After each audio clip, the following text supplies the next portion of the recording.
بەشداری پێنەکردنی هاوڵاتیان لە پرۆسەی سیاسی و دیموکراسی و قۆڕخکردنی دەسەڵاتەکان لەلایەن و حیزبی دەسەڵات و نزیکەکانی خۆیانەوە لە باشووری کوردستان دەرئەنجامەکەی بێ ئومێدبوونی هاوڵاتیان لە پرۆسەی سیاسی لێ بەرهەم هاتووە.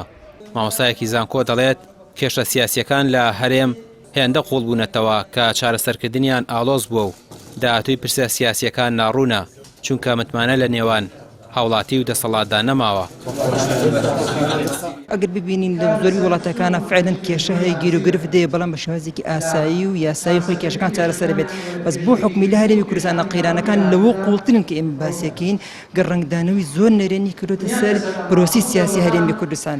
بۆیە بەڕاستیەکی ئەمە پێویستی بە گەڕانەوەی بۆ چارەسەرکردن پێویستی بە ئیرادەی سیاسی هەیە، پێویستی بە هەوڵی سیاسی هەیە، پێویستی بە گەڕانەوەی بۆ یاسا بەرکارەکان لە هەرێمی کوردستانە، پێویستە بگەڕانەوەی بۆ بنەماکانی دیموکراسی. ئەگەر نەگەرن بۆ بنەمە دیموکراسیەکان نەگەرنەوە بۆ دەنگی خەڵک دەنگی حەقی خەڵک لە ڕاستیە پرۆسی سیاسی هەرێمی کوردستان و داهاتووی پرۆسی سیاسی هەرێمی کوردستان ڕوون نابێت. من بەش بە حاڵی خۆم ئەتوانم بڵێم کە متابعم لەسەر بابەتە لە ئیسای پرۆسی سیاسی هەرێمی کوردستان داهاتووی پرۆسی سیاسی هەرێمی کوردستان بە داهاتوویەکی بەرچاوڕوونیمان نییە، بە داهاتوویەکی ڕۆشن نبینیم.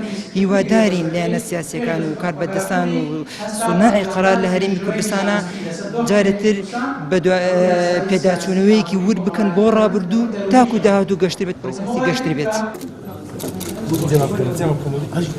دەوترێت خراپی سیستەمی سیاسی لە هەرێمی کوردستان بەرئەنجامی حکومڕانیەکی ناشایستەی دەسەڵاتداران و بەشداری پێنەکردنی هاوڵاتیان بووە لە کایە سیاسیەکان. دەسەڵاتداران هەمیشە بە بیری خۆسەپاندن و خۆ بە گەورەزانی دەسەڵاتیان پیادە کردووە.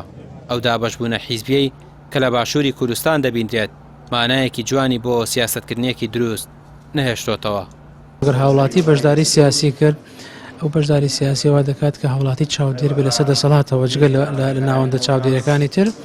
واتە ئەگەر بەشداری سیاسی زیاد بێت هاوڵاتی لە دەسەڵاتی قبول ناکات کە ئەو بەو جۆرە لە ئیدارەدان و لە بەڕێوەبردننی وڵات بەڕێوە باتکەواتە زۆربەی کەم و کورتەکانی وڵاتە ئەتوانم بڵێم ئەگەڕێتەوە بۆ چاودێری هاوڵاتیان لەسەر حکومەت. ئەمەش دەگەڕێتەوە بۆ کەمی بەشداری سیاسی هاوڵاتیان لە هەرێمی کوردستاندا. وازەحە لە ئەودا بەشبوونە جوگرافی و حیزبێکە لە کوردستاندا هەیە وای کردووە کە بەشداری سیاسی جارێکی تر کەم بێتەوە و خەڵک بێ ئەمەل بێ لە بەشداری سیاسی و لە گۆڕانکارانێک کە مەفرۆزە بکرێت.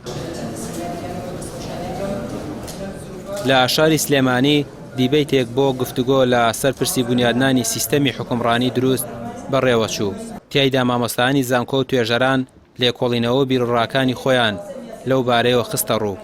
سەدان ساڵە کورد لەلایەن دەسەڵاتە زلهێز و ناوچەیەکانەوە دەچەوسێندرێتەوە و دەسەڵاتدارانی کوردیش لە نێوخۆدا میلەتیان چەوساندوێتەوە. ئەم سیستەمە حکومڕانی کە ئێستا لە هەرێم پیادە دەکرێت بە بڕوای زۆرێک لە توێژەران و هاوڵاتیان سیستەمێکی خۆسەپێنیە. ئەوانەی کە دەسەڵاتدار بوون بەردەوام کەڵکەڵەی دەسەڵات و پلە و پۆستیان هەبووە و سیاسەتی دروست و خزمەتکردنی خەڵکی لە بەرنامەی کاریاندا نەبووە. ڕامیار عوسمان، کەناڵی پێام، سلێمانی.